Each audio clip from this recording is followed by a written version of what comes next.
Hello, and welcome to the virtual Redline Open House, where I'll be walking you through the display boards and interactive activities from the series of open houses hosted by the Maryland Transit Administration in July and August of 2023, following the historic relaunch of the Redline project by Governor Wes Moore.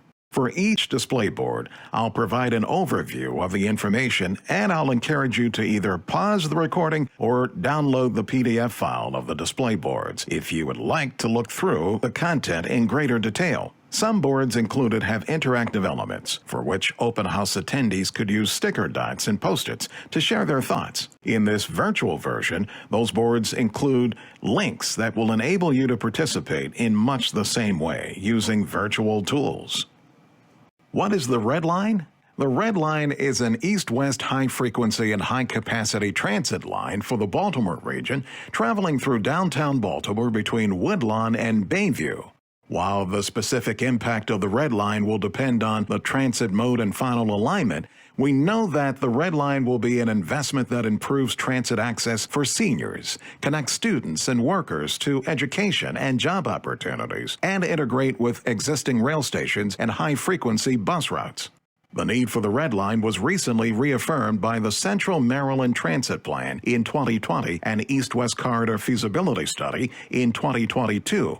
The relaunch Red Line project will build upon these two studies, as well as decades of technical work, environmental analysis, and community participation to address transit needs in the Red Line corridor. How did we get here? The Red Line has a long history leading up to the historic relaunch of the project by Governor Wes Moore in June 2023. The Red Line was identified as a corridor needing a major transit investment in the 2002 Regional Rail Plan. Over the next decade, the MTA advanced the Red Line through the federally required environmental process of alternatives analysis and completed the federally required environmental documentation. In 2009, the locally preferred alternative of the Red Line was identified. This solidified the Red Line alignment from Woodlawn to the west, through Baltimore and Bayview to the east, and the use of light rail as the selected mode.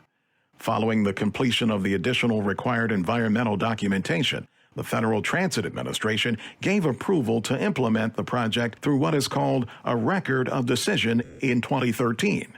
In 2014, the original $2.9 billion Red Line qualified for $900 million from the Federal Transit Administration's highly competitive Capital Investment Grant Program. Following the Record of Decision in 2013, the project was then canceled in 2015, and the Record of Decision was rescinded or taken back, along with the competitive federal funding that was previously awarded. In 2020, MTA completed a 25-year plan for transit in the Central Maryland region as required by the Maryland State Legislature. This included the identification of regional corridors needing a major investment in premium transit. Once again, this same east-west corridor rose to the top. In 2022, MTA completed the East-West Corridor Feasibility Study that reaffirmed the need for the Red Line project and potential use of light rail or bus rapid transit, or BRT. The Red Line project was then officially relaunched by Governor Wes Moore in June of 2023. Red Line corridor needs and priorities. We want your feedback. The display board shows 4 project needs for the Red Line corridor that are guided by the prior Red Line work and the recent East-West Corridor Feasibility Study. These priorities will help shape the Red Line project, as understanding community priorities can help us make design decisions as the project moves forward.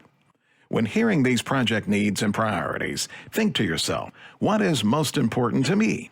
First on the list is providing high-frequency, high-capacity transit to work and activity centers along the corridor. Is it most important that the Red Line connects to these areas where people are trying to go, even if it doesn't create the fastest path between East and West Baltimore? Second on the list is the reliability and efficiency of east-west travel. Is it most important that the Red Line vehicles travel quickly between East and West, even if that means the project doesn't directly connect to a large activity center along the way? Or if that means the project will cost more to build? Third on the list is the improved connections with existing transit service. Is it most important that the Red Line provides quick and easy connections to the existing metro, light rail, or high-frequency bus service? Fourth on the list is supporting potential redevelopment along the corridor. Is it most important that the Red Line serves areas and properties that have the potential for redevelopment so that the project can bring more private investment to the corridor? Please click on the big yellow speech bubble to open an online forum that allows you to select your top 2 priorities from the list. If needed, you can also use the Other field to add in a new priority of your own that is not listed. What are the benefits of investing in the Red Line? What are the benefits of investing in the Red Line? While specific outcomes will depend on the transit mode and final alignment, we know that major transit investments like the Red Line provide many benefits to communities in the region. The Red Line can help people save money and can also bring more money into communities along the corridor. According to the American Public Transportation Association, using public transportation instead of driving a car can save the average person nearly $10,000 a year. That data also shows that every dollar invested in public transportation brings about $4 of investment in those same communities. It is important to remember that 1 in every 3 Baltimore households do not have access to a car. This means that a significant number of community members rely on transit to get them to jobs, healthcare, education, or all the places they need and want to travel. The Red Line can significantly increase access for those families and give them time back in their day. Riding transit also is good for public health, as people who ride transit tend to walk more through their communities. Finally, regardless of the mode, the Red Line fleet will be entirely modern, zero-emission vehicles, helping to preserve our environment for the next generation of Baltimoreans. What are we studying now? What are we studying now? While we are building on as much of the decades of previous work as appropriate, we've identified 4 key areas where further analysis and community input is needed. This board summarizes those considerations, and the following 4 display boards talk through each of these topics in more detail.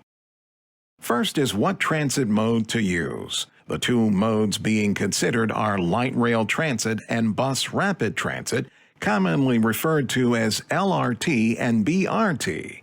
While the original Red Line project was planned as light rail, technology advances in BRT that enhance the level of service to be more competitive with LRT than it was in the past, as well as local policy changes, make mode selection a question we need to revisit. Second is the extent of tunneling that the Red Line should include. Tunneling can help transit vehicles move more quickly, but it also is more expensive and takes more time to design and build. The previous Red Line included 2 tunneled sections, under Cooks Lane and in the downtown section. Third is the extent to which we need to update the required environmental documentation that was previously completed prior to the cancellation of the project in 2015. While much of the project area has not changed dramatically since the federal government approved the project, the MTA must assess what updates need to be made so that the documentation reflects current conditions and current regulations.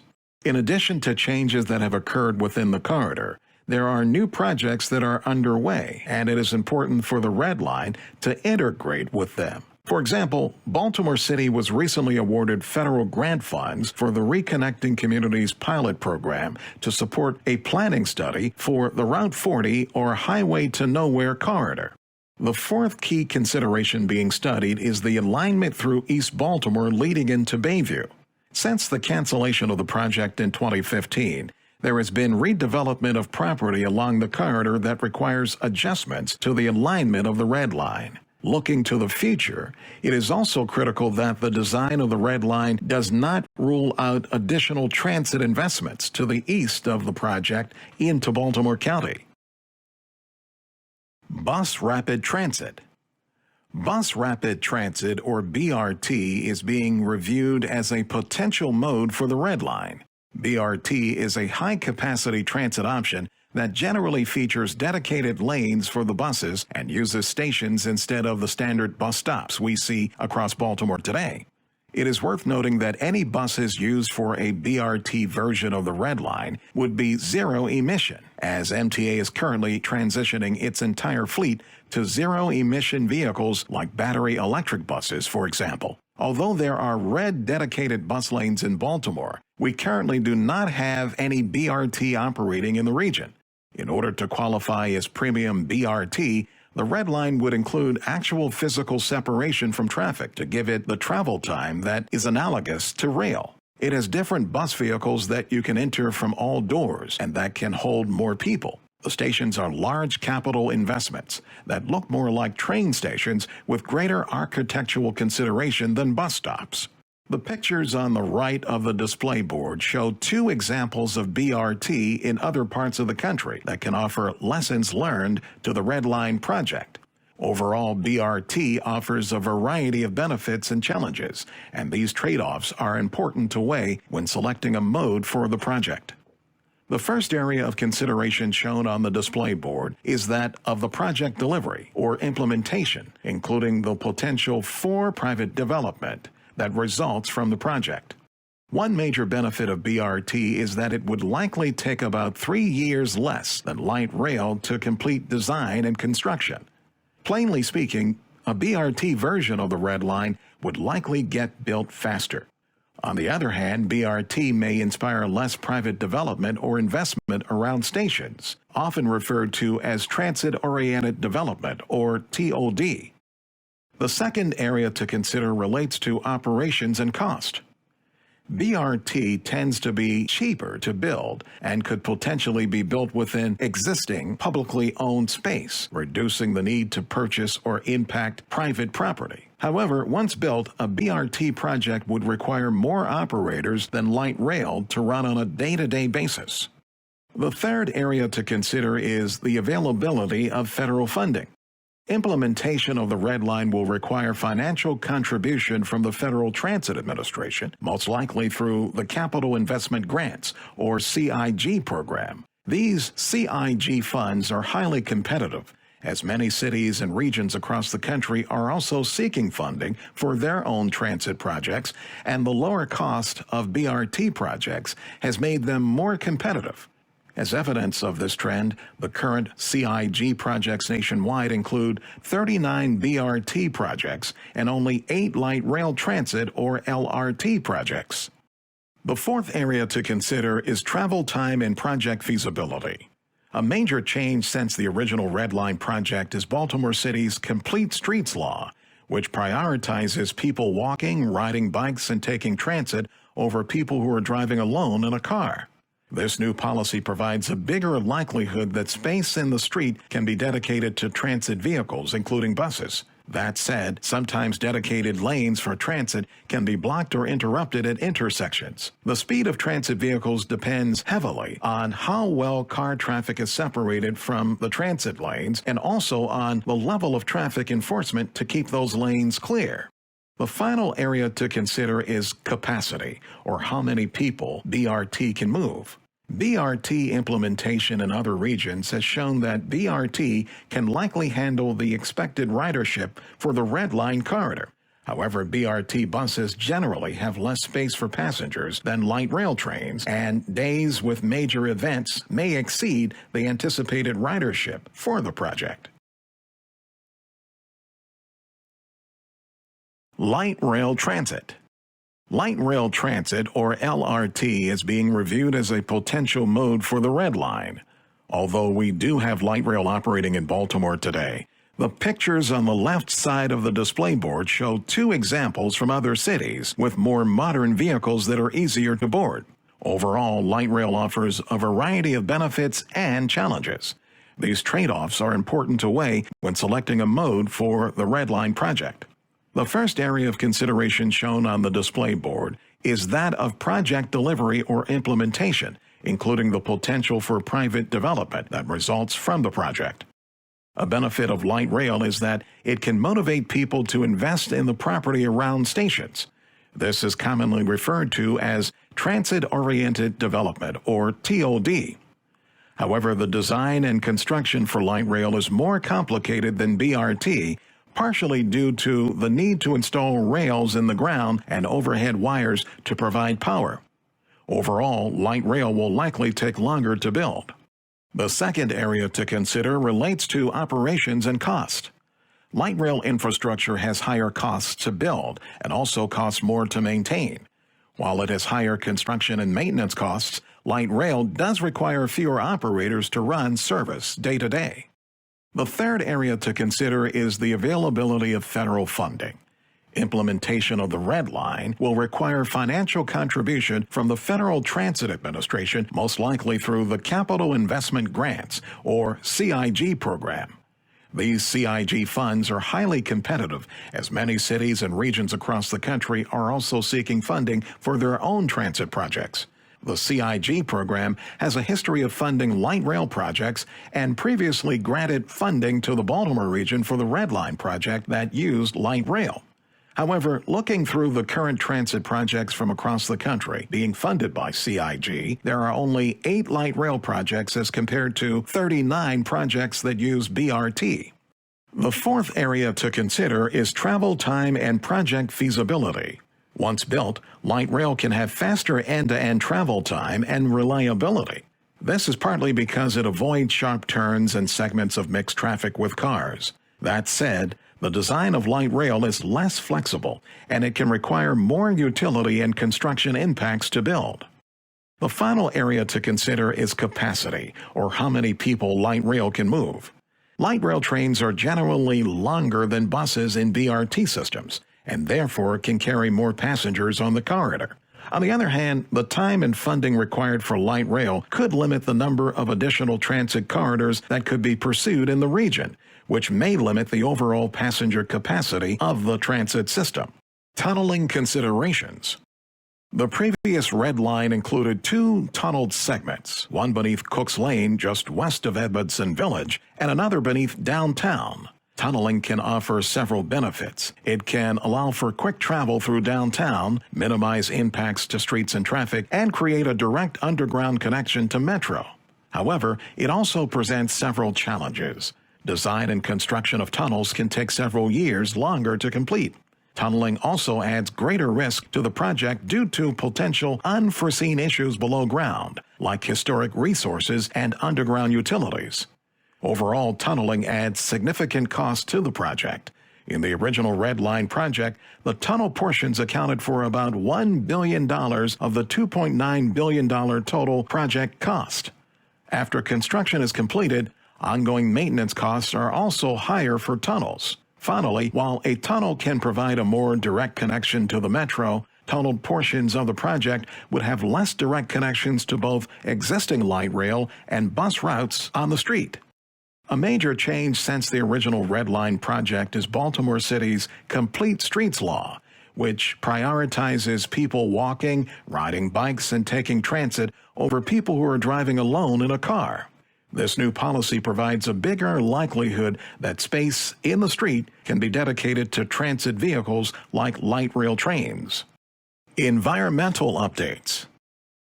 While the previous Red Line project completed the extensive environmental review process, much of that analysis is now over a decade old. Federal regulations require that the analysis and documentation be updated to reflect current conditions.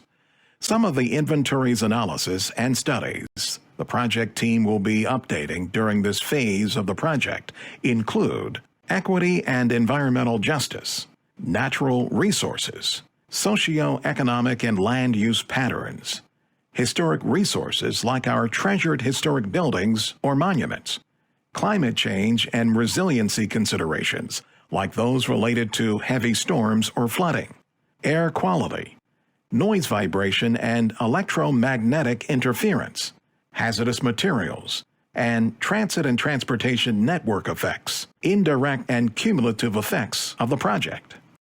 Recent development along the 2015 Red Line alignment. While much of the Red Line project corridor has not changed significantly, the eastern segment has seen major residential and retail redevelopment, specifically in Canton Crossing, Brewers Hill, and Greektown. On this board, the red line and dots indicate the previous red line alignment and stations. The yellow shaded areas highlight zones of development that have occurred since the previous red line project was approved. Different alignments that address these changes are being investigated to find options to minimize any potential commercial and residential impacts. Interactive map. During the open houses and pop-up events, community members had the opportunity to use sticker dots and Post-it notes to share locations that are important to them and to offer insights about specific locations within the Red Line project area. Click on the yellow bubble to open a link to a web version of the interactive map so you can add your own location-based insights and review those comments submitted by others. There is also a link to the interactive map located on the project website. Next steps.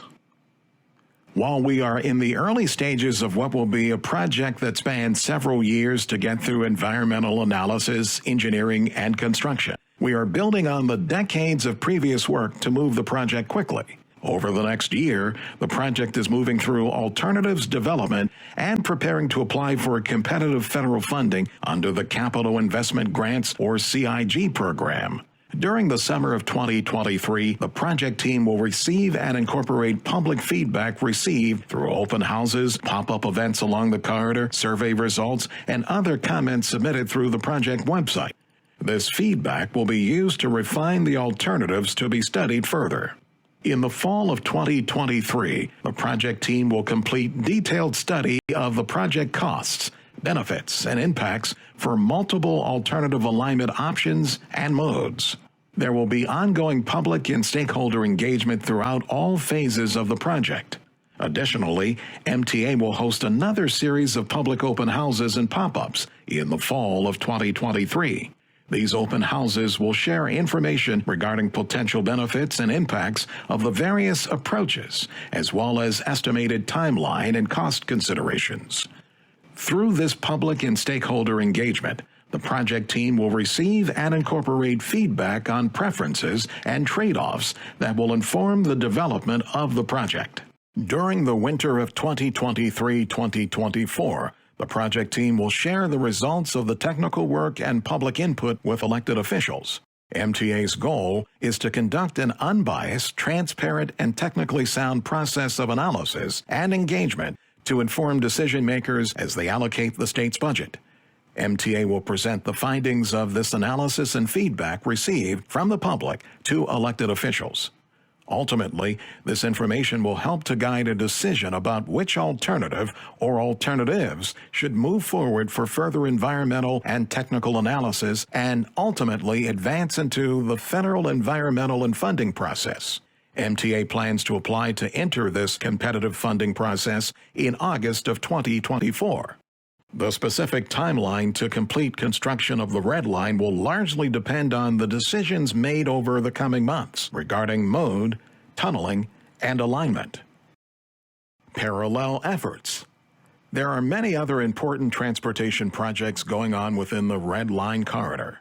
MTA will continue coordinating the development of the Red Line with these projects in order to maximize their collective benefit.